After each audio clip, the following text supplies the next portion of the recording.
You know how you train a neural network. Run it, score it, nudge the weights toward the score. Repeat 1,000,000 times. The whole game. Gradient descent. Right. Now somebody did that. To the agent's instructions. Not the weights, the little how-to note the agent writes for itself. They run it, grade the result, and edit the note in the direction that scored better. Over and over. Gradient descent on a text file. Gradient descent on a text file. The model never changes, the skill does. Okay, that's either a genuinely new layer or it's a fancy name for let the AI revise its own notes. That's the fight, and it's the whole episode. Because there's a second paper today whose entire job is to call the bluff. Does an agent's pile of past experience actually turn into reusable skill, or does it just look like it? And the answer is uncomfortable. The answer is uncomfortable. There's a setup where the raw, messy logbook of what the agent did beats the clean, polished skills they distilled out of it. The notes were worse than the mess they came from. Sometimes. Which is exactly the kind of thing I want you tearing into. Then let's go. I've got knives out for half of these.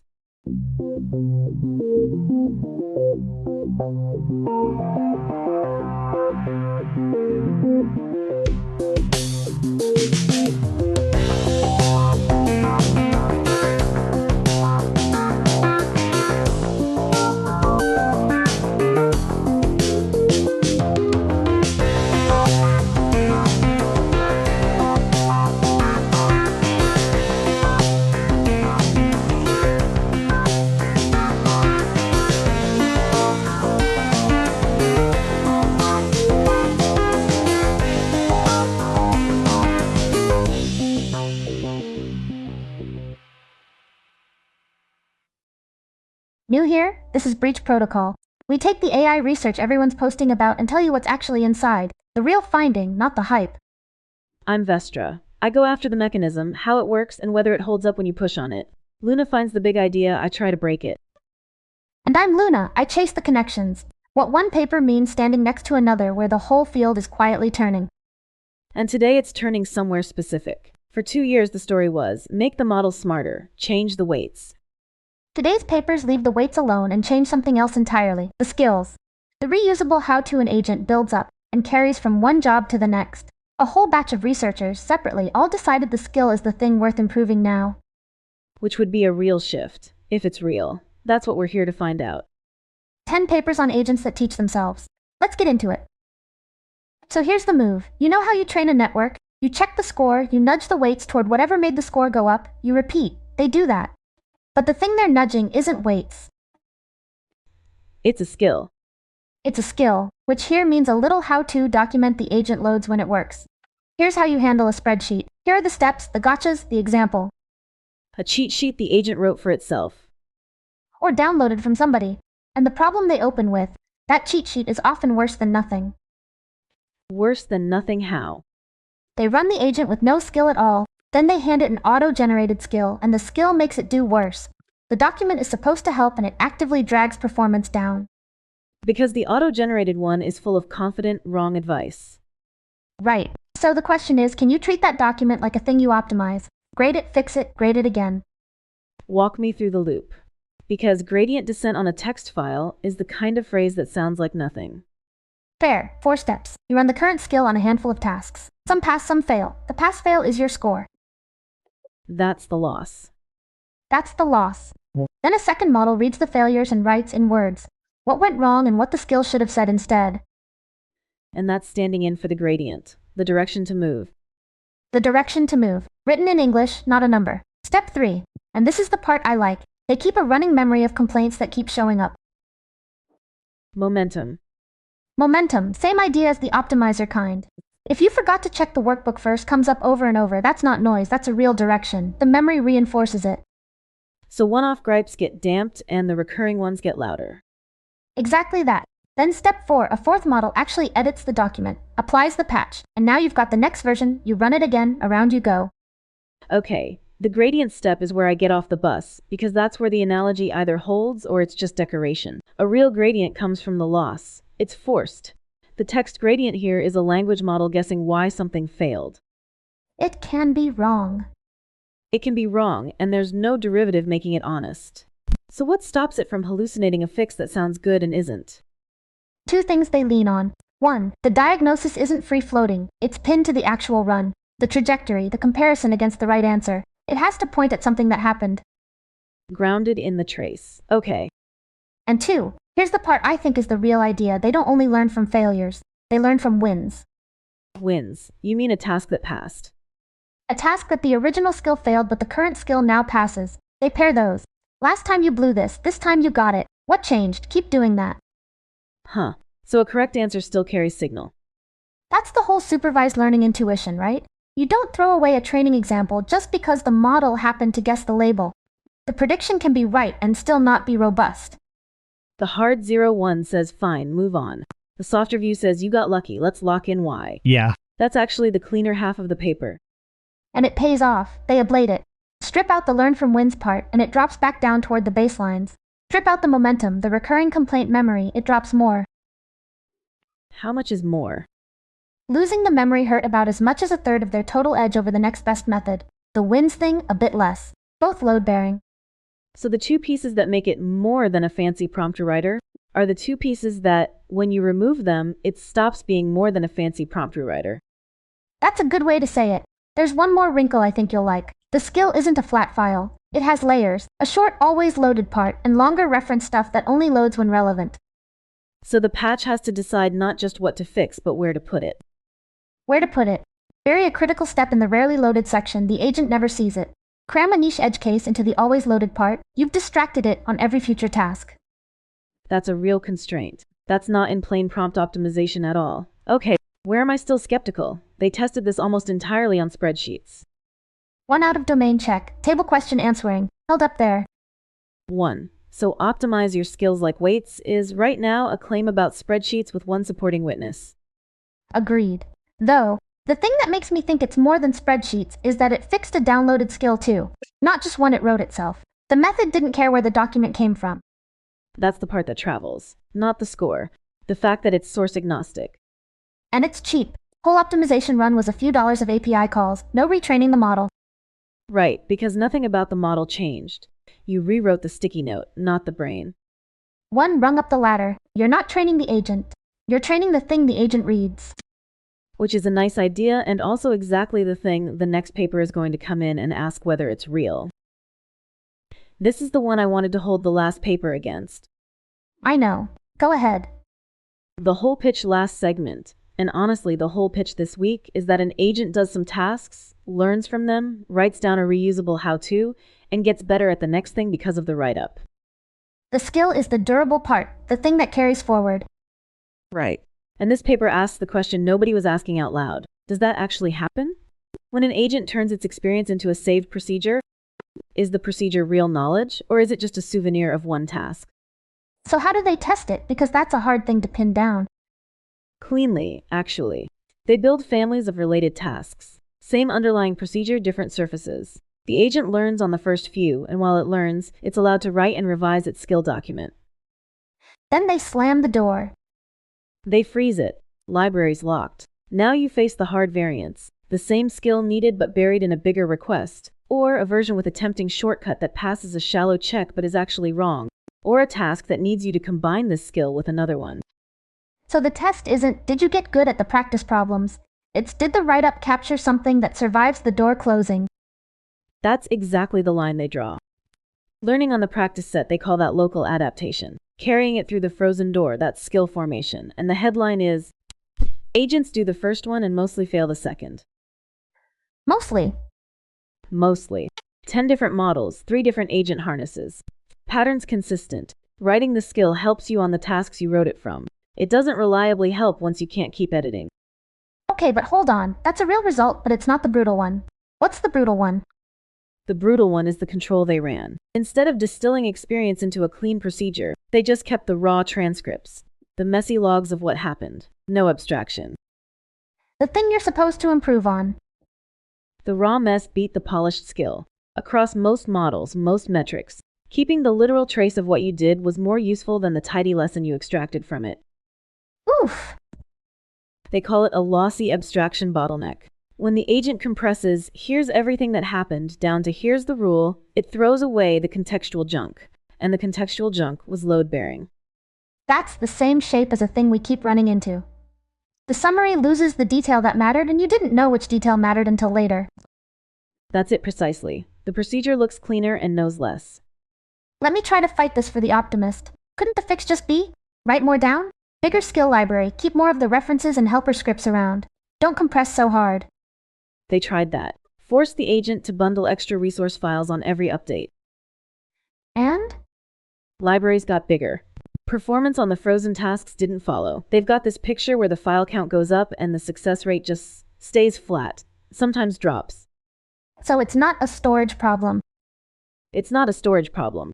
One model got the biggest library of the bunch and one of the worst frozen scores. More stuff was more clutter. The agent has to wade through its own hoard. So the bottleneck isn't how much you keep. It's knowing which parts are worth keeping. They call it selective abstraction. Keep the details that help you next time, drop the ones that were specific to this once. And that's the thing nobody's good at yet. Hold on though. Doesn't this cut against the marquee paper? Because that one did show improvement from optimizing a skill. It does and it doesn't. Watch the conditions. The skill as optimizable artifact paper kept editing the skill across iterations on tasks drawn from the same domain, and it got real gains. Right. This benchmark is asking a stricter question after you stop editing. Does it transfer to harder, differently shaped tasks? Different bar. So they're not contradicting. One says you can push the skill uphill while you're holding it. The other says let go and check if it stays up. And right now it mostly doesn't stay up, which doesn't kill the optimization idea. It tells you what the optimization has to learn to preserve. There's a smaller finding in here I don't want to skip. The when of updating mattered. Yeah, update only after failures. Too sparse. The skill barely moves. Update after every single task, healthier, more often than not. The agent needs frequent chances to revise or the experience just doesn't congeal. Which is a little counterintuitive. You'd think you only learn from mistakes. You'd think. But a success you don't write anything down from is a success you'll have to rediscover. Same intuition the last paper had with its learn from wins, actually. The papers keep agreeing without meaning to. So where does that leave the week's whole premise? Skills as trainable artifacts. It leaves it honest. The premise is good. The execution is unsolved. We can grade a skill, we can version it, we can push it uphill. We cannot yet reliably make the uphill stick once the editing stops. Treat your skills like weights, but nobody's figured out how to save the checkpoint without it rotting. That's about right. And the thing that should bother you is the raw trace result, the dumb baseline one.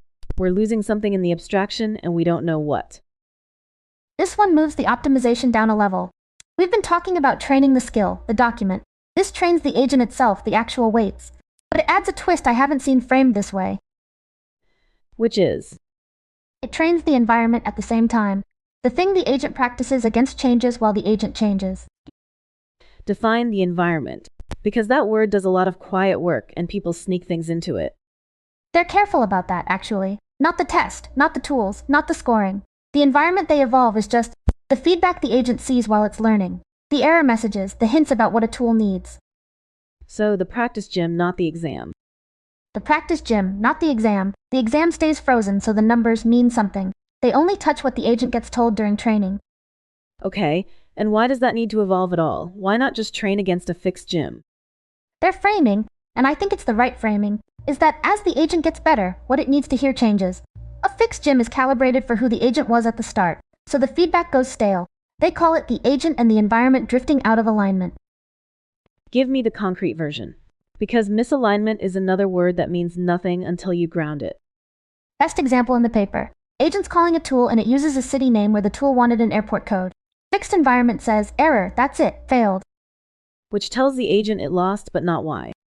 Not whether it skipped a lookup step, used the wrong type, or just didn't recover after the slip. 3 totally different lessons, 1 useless error message.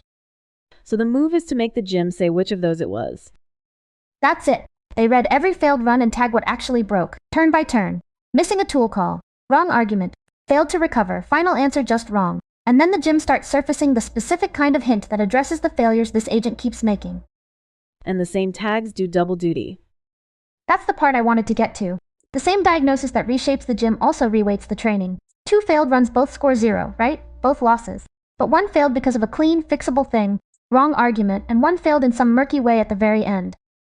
And the clean one is worth more to learn from. So they lean on it harder. The murky one gets dialed down.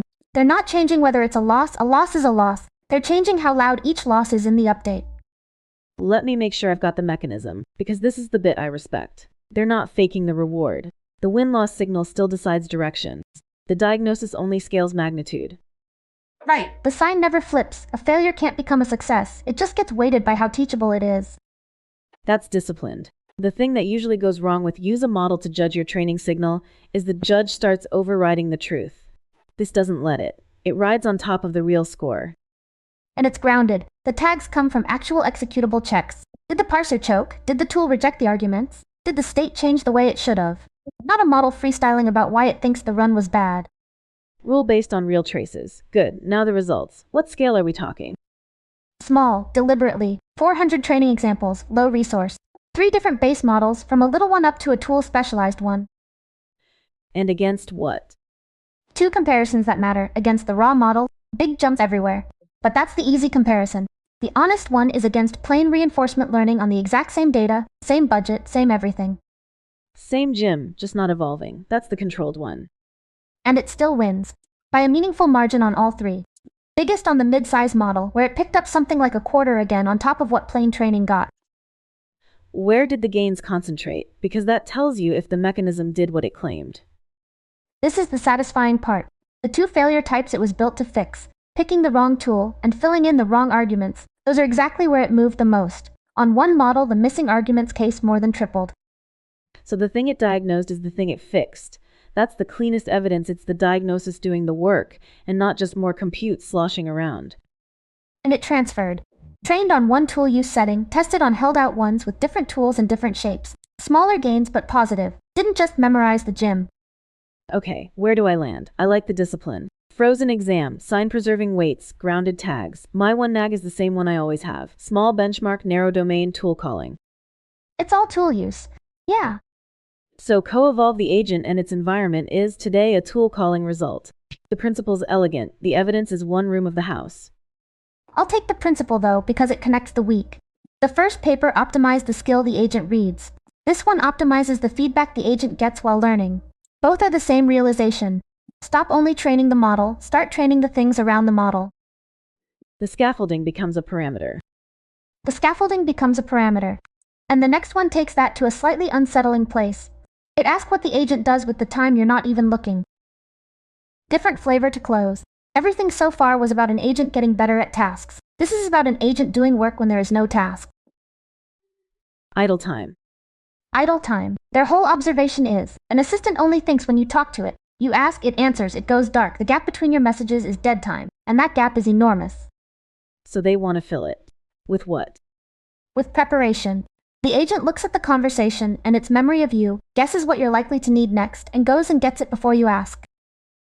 This is the one that worries me on principle, so let me be the wall early. Anticipate your needs is the single most annoying failure mode of every product that's ever tried it. The assistant that pipes up unprompted is usually wrong and always intrusive. They know. That's basically the central tension of the paper. They frame it as, the danger isn't doing the background work, it's dumping it on you. So how's the architecture actually shaped? Walk it. 2 halves. First half guesses the future need. Not from your last message alone, from the dialogue plus a memory of you. Their example. You just scheduled a project review meeting. A decent guess is you'll soon want the review materials, progress, risks, the milestones.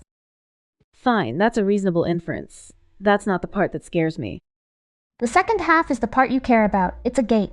Every guest need gets scored before any work happens. How relevant is it to you? Is it actually a gap in what we already know? Does it add anything new, and is now the right time? And only the ones that clear the bar get any compute. Only those. And even after it prepares something, there's a second decision.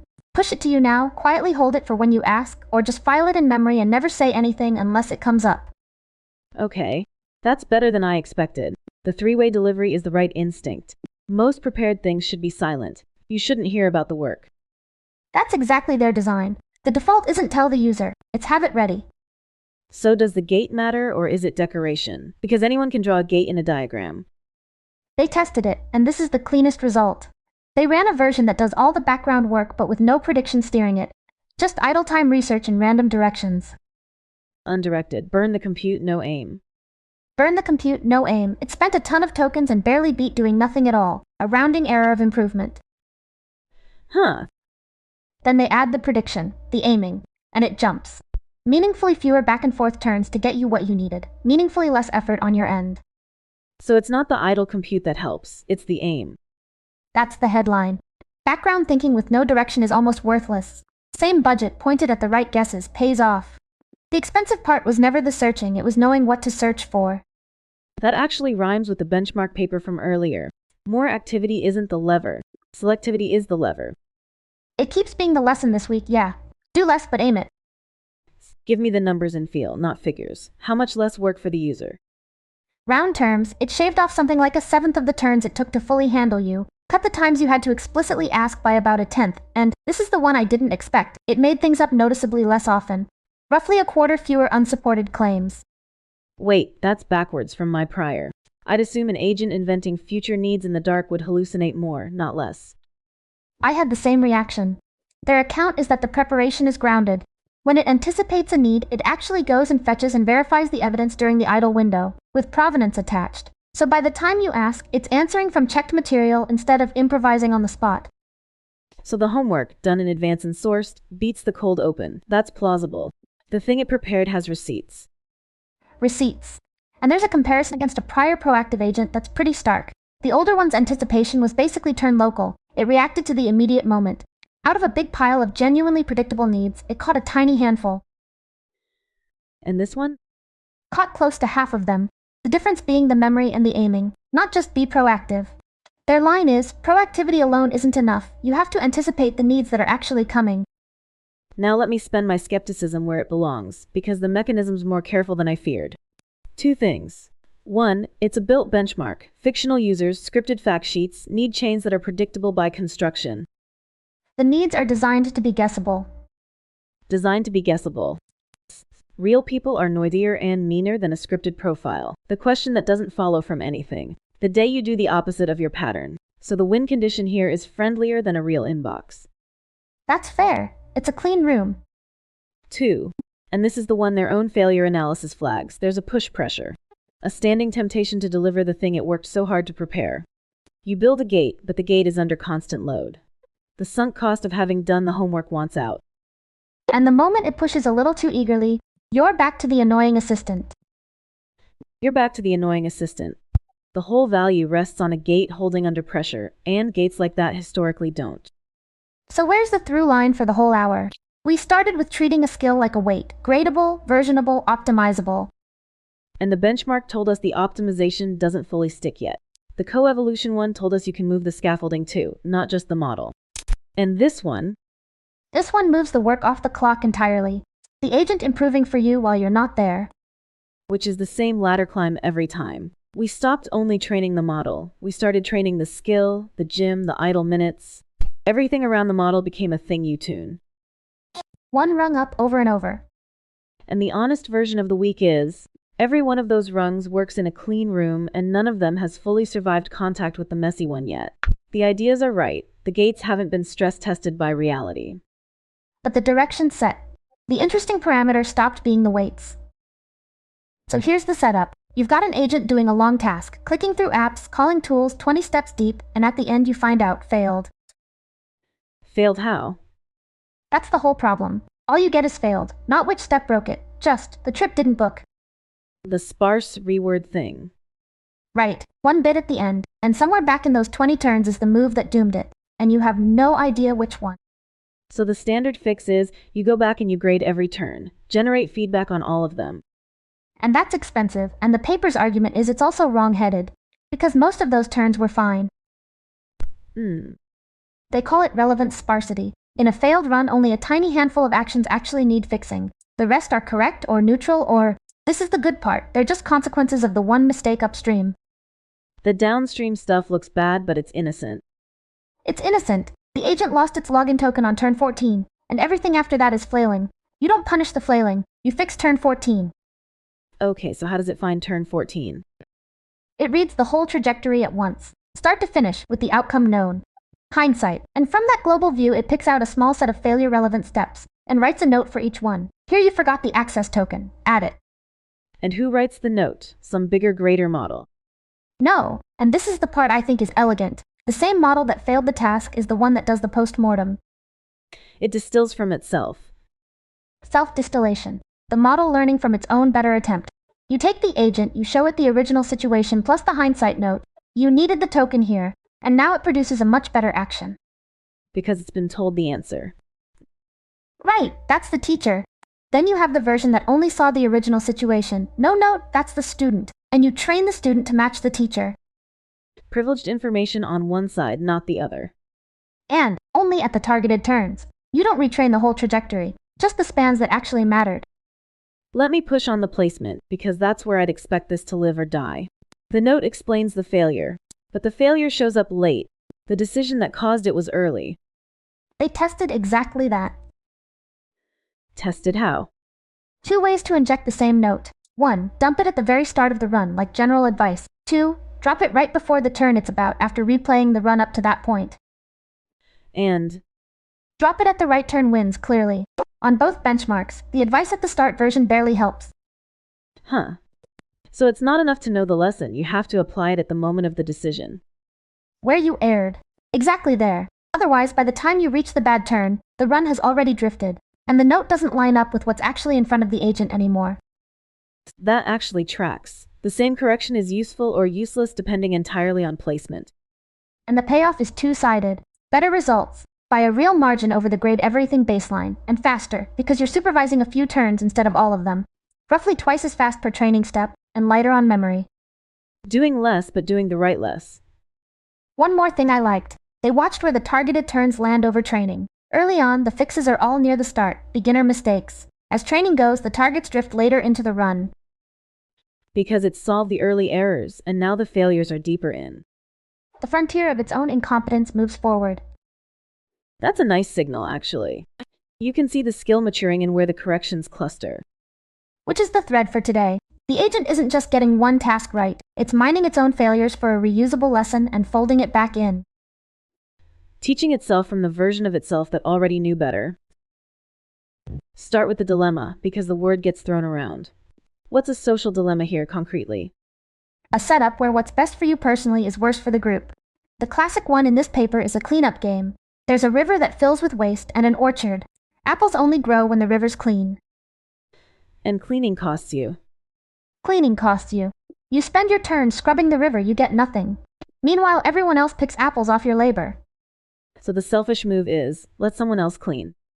And if everyone reasons that way, nobody cleans, the river chokes, no apples, everyone starves. Free riding, right. So that's the inner problem. What's the actual contribution? Okay, so the inner system already existed. You've got a language model writing the cooperation strategy as a literal Python program. One program that drives all the agents. It runs it, sees how it did, rewrites it. A loop. The model writes code, not actions. Code, which is why one shot can encode something rich. Split the map into territories, assign roles, rotate duties. That's the skill artifact for this episode. The strategy is a program you can hold and revise. Fine. So where's the new layer? The new layer is, who tunes that loop? Because that loop has 100 dials. What you tell the model, what feedback you show it, what helper functions it gets, how many rounds. A human used to set all that by hand. And now a second agent does it. An outer researcher. It's a coding agent sitting on the actual codebase. It reads the source, edits the prompts, rewrites the helper library, runs the evaluation, looks at the score, keeps the change or throws it out. So it's an AI doing research on an AI's training setup. That's the auto-research idea. Same shape as that experiment, where an agent kept editing a training script to drive the loss down. Except here the thing being improved is a multi-agent cooperation pipeline. And it works, versus the hand-tuned version? Beats it across the board. Both games, both underlying models, and this is the part that got me. It doesn't just raise the average, it tightens the spread. The hand-built setup was streaky. The auto-discovered one lands in the same good place run after run. Consistency over peak. Okay. But here's where I get suspicious. Beating a hand-tuned baseline is one thing. Did they compare against just optimizing the instructions? Because half the time that's all these results are. They did. There's a prompt-only method. Same compute budget, but it's only allowed to rewrite the instructions to the model. The full researcher editing the whole pipeline beats it by a wide margin. Couple times over on the cleanup game. So the claim is specifically, the prompt isn't the lever, the helpers and the feedback machinery are. Right. And with the weaker underlying model, the gap gets bigger. The prompt-only version sometimes collapsed into a disaster. Everybody cleans, nobody ever eats. Maximally fair, maximally pointless. Perfectly equal starvation. Whereas the full researcher pulled even the weak model up to something functional. Okay, that's the result I'd want to lead with. Now, the finding that's actually interesting to me, you mentioned fairness. This is the best part. They ran it under two different goals. 1. Just maximize total output, the group's overall haul. 2. Maximize the worst off agent. Lift the floor. Make sure the unluckiest one still does okay. The Rawlsian one, protect the bottom. And under that second goal, every single run, the researcher invents the same thing on its own. A duty rotation. Take turns cleaning. You clean this stretch, I clean the next, we cycle by who you err and what step it is. And under the maximize total goal? Never, not once. There it just permanently assigns some agents to be the cleaners and lets them eat the cost. So same starting instructions, same researcher, and the fairness machinery only appears when fairness is the target. It's not told to rotate. The rotation idea isn't in its instructions anywhere. It derives that fairness needs a mechanism and builds one. That's the genuinely surprising claim, and I want to be careful with it. Because the obvious worry is that it's gaming the score somehow. They checked. Went through all the final pipelines looking for cheating, exposing the simulator's internals, hard-coding the answer, overfitting to the test seeds. Found none of it. And actually the opposite on the seeds. When it was chasing the protect the floor goal, it ran more random seeds, not fewer. To beat down the noise instead of exploit it. More careful, not less. The honest move. There's a second finding hiding in there too, right? About when fairness is even hard. Yeah. In cleanup, the cost is lopsided. Cleaners pay, free riders feast, and their fairness only happens if you engineer it. But the other game they tested, everyone faces the same temptation symmetrically, and there, just optimizing for total output gives you fairness for free. Because nobody's stuck holding a cost the others dodge.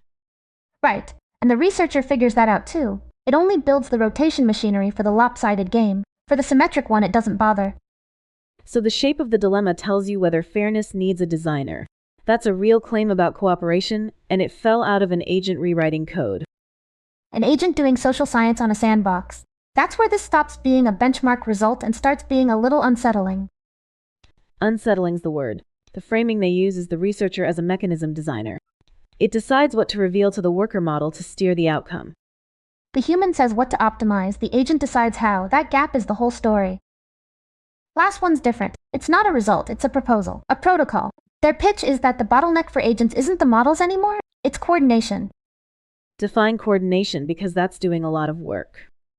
Agents that don't just answer you, they go off and act. Buy things, rent compute, deploy code, hire other agents. And the moment one agent hires another, you've got a whole society problem. Who is this thing? What's it allowed to do? Who pays?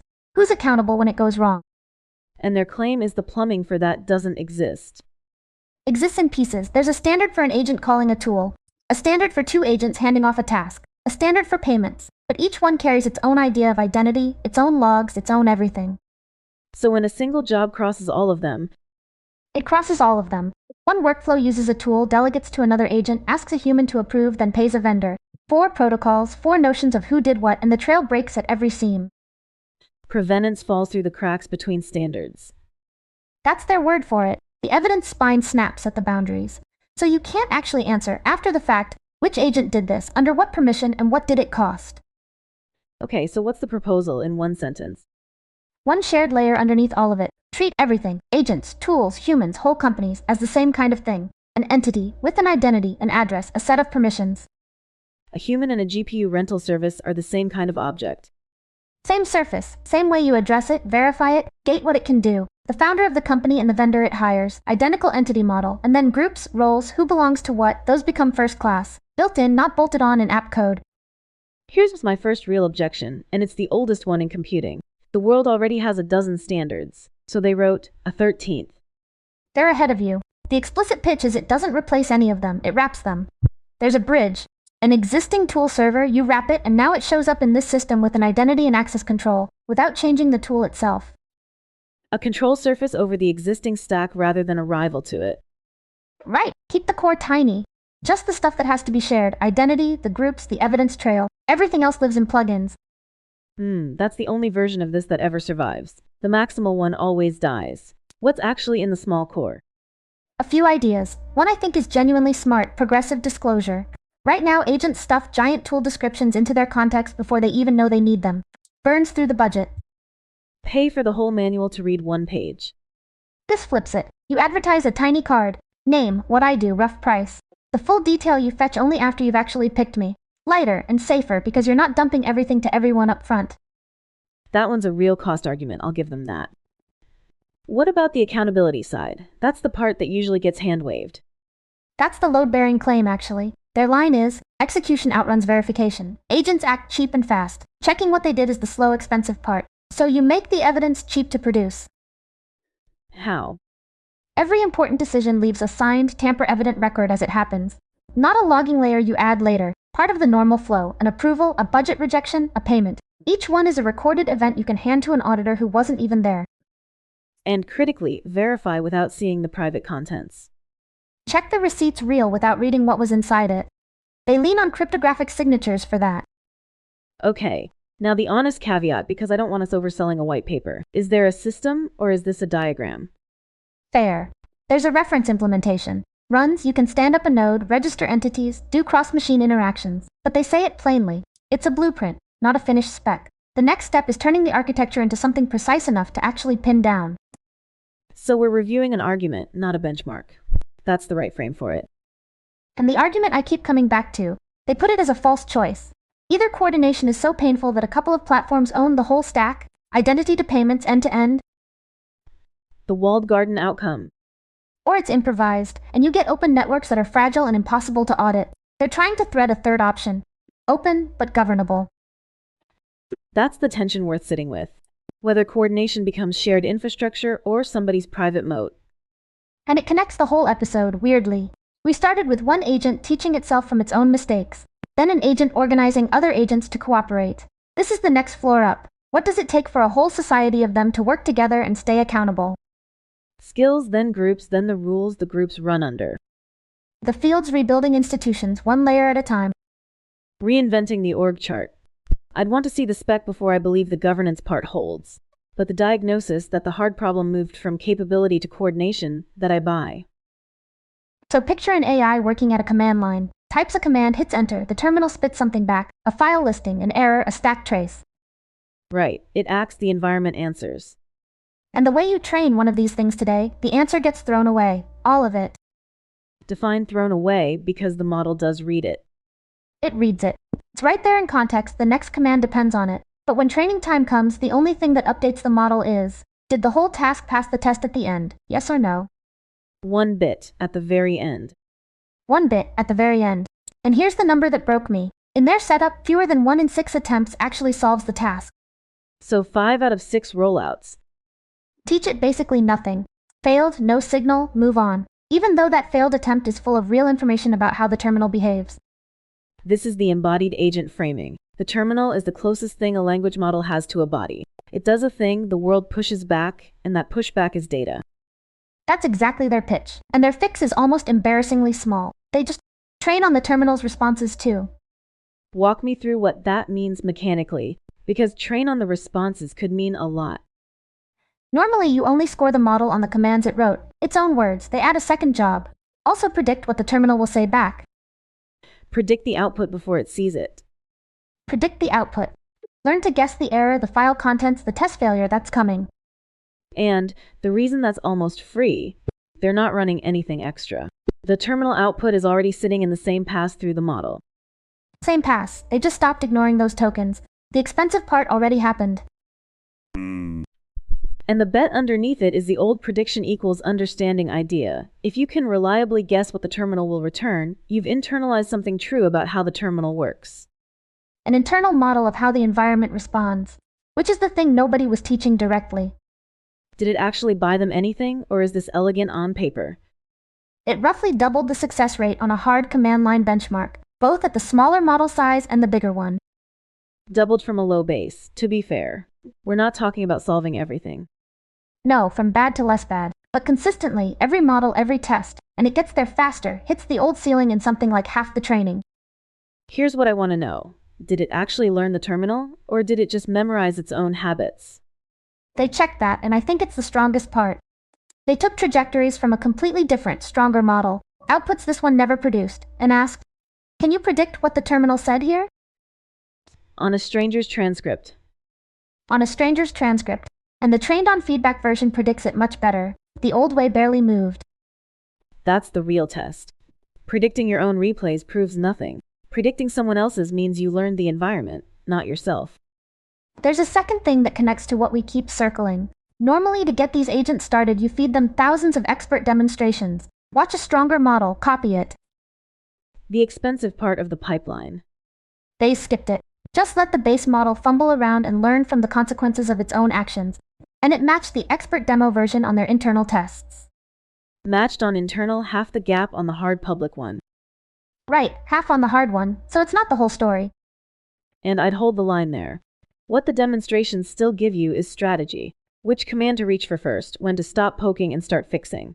Learning the terminal's responses teaches you the world. It doesn't teach you taste. World versus plan. Feedback teaches the world for free. The plan you might still have to buy. That distinction is the whole paper to me. There's one more bit that's almost eerie. They turned off the pass-fail signal entirely. No reward at all. Just predicting the terminal. Just predicting the terminal. And on the right kind of task, the agent still got better. No one ever told it whether it succeeded. That only worked when the feedback was tightly tied to the action. Code that throws a clean error pointing at the fix. When the feedback was vague, it learned its own failure modes instead and got worse. So it's not magic. It's if the world talks back clearly, you can improve just by listening. Which is a fine sentence. I just want the clearly doing its full share of work. Stay at the command line for this next one, because it's the other half of the problem. The last paper was, squeeze more learning out of each attempt. This one's about where the attempts come from at all. The practice ground. Right. If you want to train an agent to do long, multi-step work in a terminal, you need thousands of realistic tasks, with a real setup, a real goal, and a way to check whether it actually succeeded. And where does everyone get those today? They scrape them. Mine public code repositories, dig real bug reports out of project trackers, clean them up. It's slow, it's messy, and you're stuck with whatever happens to exist out there. So if your agent is specifically bad at, say, networking tasks, you can't just go conjure 1,000 networking problems. You take what the internet gave you. Right, and these folks said, what if we generate the whole thing from scratch? No scraping. Tell it a domain, and it builds the practice problems itself. Builds the practice problems is hiding a lot. A practice problem here isn't a sentence. It's a whole working environment. Walk through it, because this is the clever part. You start with just a topic, networking, version control, security, whatever. A model invents a plausible task in that area. Then a chain of steps turns that sentence into something real. It sets up the files, writes a reference solution to prove the task is even doable, and writes the test that grades it. So it's not just dreaming up a question. It builds the room, solves it once, to prove it's solvable, then writes the answer key. And the grader is where I'd normally get suspicious, so let me give them credit. The grader is the dangerous piece. If it's sloppy, the agent games it. A test that passes when you hand in an empty file is worse than no test. How'd they handle that? They make the test attack itself before they trust it. First, it tries to cheat its own grader, submit garbage, a hard-coded dummy answer, and if the grader accepts the cheat, it's too loose, rewrite it. Then it tries a legitimate but different solution, and if the grader rejects that, it's too strict, rewrite it. So the test has to survive both a lazy cheater and an honest weirdo. That's a good way to put it. Pass both, and you've probably got a grader that rewards real work. And the scale this opens up is the headline for me. They built thousands of these expert walkthroughs across 10 different areas, and the breadth. The tasks end up touching over 700 different real command line tools. 700 is the number that matters, not the count of tasks. It means this isn't just write a Python script 1,000 times. It's package managers, firewalls, version control, build systems. The actual texture of working in a terminal. Not one trick rehearsed to death. Did training on the synthetic stuff actually work, though? Synthetic data has a long history of looking great and teaching nothing. It worked, and the comparison is the strongest evidence. There are other groups doing this by scraping, and they scraped enormously more. One had something like 40 times the number of examples. 40 times more data. 40 times more, mined from real repositories. And the from-scratch version with a fraction of the examples basically kept pace. On one of the benchmarks it came out ahead. That's the claim worth pausing on. Same ballpark on a 40th of the data means the synthetic tasks are dense. Every example is teaching something, instead of a pile of near duplicates you scraped because they were lying around. Targeted versus whatever you could find. And there's a quieter result I liked more than the headline. They trained purely on these terminal tasks, then tested on real software engineering bug fixes, a different kind of work they never practiced. And? It got better at those too. The smaller model's success rate on real bug fixes jumped several times over just from terminal practice. So learning to operate the terminal well transfers. The skill is general, not the specific tasks. Which is the whole bet of a practice ground. You're not memorizing the answers, you're building competence that carries. One thing they're honest about, though. Every problem the generator dreams up is shaped by the model that dreamed it. It inherits its blind spots. If the generator never imagines a certain kind of task, the agent never practices it. So infinite practice problems, but all drawn from one imagination. A bounded infinity. Still useful, just not the open world it can feel like. Different flavor of agent for this one, not a terminal. A model trying to understand a really long video. How long is long? Think a 90-minute soccer match, and the question is, who scored the winning goal? The model can't watch every frame, so it skims the whole thing roughly, then zooms into the few seconds that matter. The zoom in is a tool call. It says show me from minute 40 to 41 in detail. Right, crop out a window and look closely. And the way everyone does it now is one zoom at a time. Look here, think, look there, think, look somewhere else. Serial. And the problem with serial is the first mistake poisons the rest. That's their first complaint. If your very first zoom lands in the wrong minute, nothing fixes it. You reasoned from a bad clip and you just keep going. No second opinion. And every zoom dumps more video into the model's working memory, which gets cluttered. Plus it's slow. Each look waits for the last one. So their move is, do the zooms all at once. Fire off several at the same time, each to its own little helper that only looks at its window and reports back a short summary. Several helpers, each grounded in a different stretch of the video, all running together. And the wins line up against the 3 complaints. The helpers cross-check each other. If one lands in the wrong spot, the others outvote it. Peer correction. Instead of one chain where the first error compounds, you've got a panel. They report short summaries instead of dumping raw clips so memory stays clean. And since they run side by side, looking at more places doesn't cost you more time. That's a genuinely nice design. So where's the catch? Because there's always a catch with these. The catch is the whole reason the paper exists, honestly. When they tried to train this thing, it fell apart in 2 specific ways, and both trace back to the same root. Which is? The model already knew how to use tools before they trained it, came preloaded with strong tool instincts, and that turns out to be a blessing and a curse. Explain the curse. Strong instincts sound good. First failure, formatting. They taught it a clean, tidy way to write a tool call, but the moment training gets a little randomized exploratory, the old preloaded habit resurfaces and it reverts to a different format, the wrong tags, forgets to close things off. And why does a formatting slip matter so much? Sounds cosmetic. It's fatal, actually. The grader can only reward a tool call it can parse. If the formatting's broken, the whole attempt is unreadable, so it gets no credit even when the underlying idea was fine. So good reasoning, garbled punctuation, 0 reward. The signal's computed over a pile of unreadable attempts. Right, that's failure 1. Failure 2 is sneakier. Go. The model figures out it can often just answer from the rough skim, skip the zooming entirely. And because skipping usually gets the right answer anyway, the training can't tell use the tool apart from didn't bother. No reward difference between doing the careful work and cutting the corner. None, so it learns to cut the corner. Tool use collapses to near 0 within a handful of steps. That's the classic shortcut. If skipping the work pays the same, the model stops working. Hard to be mad at it, it's doing exactly what you rewarded. And here's the part that nails the diagnosis. They ran the same setup on a weaker model, one without those strong tool instincts. And? Mirror image. Its formatting stayed perfect, but it never used the tools at all, couldn't be coaxed into it. So the same instinct that wrecks the formatting is the thing that drives it to explore tools in the first place. You can't just delete it. That's the paradox they name. The tool instinct helps and hurts, and it's one knob. So what's the fix, given you can't turn the knob off? 2 patches, 1 per failure. For the formatting, instead of grading the whole sprawling output, they put the reward pressure right on the handful of spots that actually break. The closing tags. Anchor those, leave the reasoning free. Targeted. Don't police the whole essay, just the punctuation that keeps collapsing.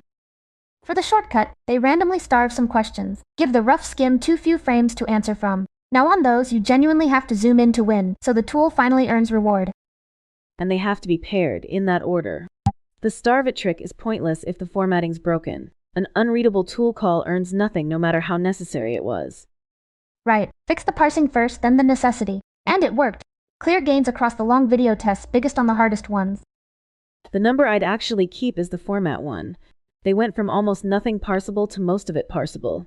Everything else rides on that. And the bigger point lands for the whole episode. These models show up already knowing how to use tools. Training can't fight that instinct. It has to cooperate with what's already there. That's the line I'd underline. You're not teaching from scratch anymore. You're negotiating with a model that already has opinions. So, 10 papers all circling the same move. Stop changing the model, start changing what it knows how to do. Did it hold up for you? Partly. The strongest version isn't the agent rewrites its notes and magically improves. It's the ones with a real grader in the loop, where there's a hard, honest score the skill has to beat before the edit sticks. SkillGrad had that. The benchmark paper was the one swinging the hammer. And the hammer landed. The uncomfortable result. Sometimes the raw record of what the agent did beats the tidy skill they squeezed out of it. That should keep everyone honest. Polishing experience into a neat instruction can throw away the part that actually mattered. Here's what I keep coming back to though. Every one of these is the same shape as training a network. Try, score, adjust, repeat. We just moved it up a level, from the weights to the words. And the moment you move it up a level, the bottleneck moves too. It stops being, is the model big enough, and becomes, is your grader any good? A skill is only as smart as the test it had to pass. Which is the optimistic read and the warning at the same time. As it should be. A good test makes the skill. A lazy one makes a skill that's good at fooling a lazy test. Build the grader you'd actually trust and the rest follows. That's the one I'd carry out of here.